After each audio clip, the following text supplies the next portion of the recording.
Sir అది మీ debut movie ఎవడే సుబ్రహ్మణ్యం అంటే ఇది ఒక టఫ్ ప్రాజెక్ట్. డెఫినెట్గా ఇలాంటి కథతో సినిమా కూడా తీయొచ్చా అనుకున్న అలాంటి కాన్సెప్ట్.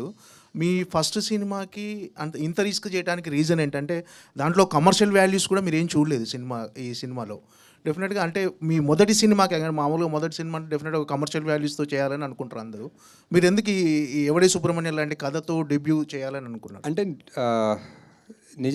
బిఫోర్ ఎవడే నేను చాలా 2-3 స్క్రిప్ట్స్ మీరు అన్నట్టు కమర్షియల్ అనుకున్న స్క్రిప్ట్స్ రాసుకున్నాను. అండ్ చాలామందికి ఇంక్లూడింగ్ వైజయంతికి పిచ్ చేశాను.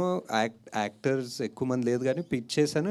ఆ సోకాల్ కమర్షియల్ నాకు అర్థం అయిన కమర్షియల్ ఎవరు ఒప్పుకునే వాళ్ళు కాదు, అండ్ ఎవరికి అర్థం కాలేదు, ఒప్పుకునే వాళ్ళు కాదు, and it didn't take off. And ఆ టైంలో ఐ జస్ట్ ఫెల్ట్ ఆ ఫస్ట్ సినిమా అనేది అట్లీస్ట్ ఒకటి తీయాలి.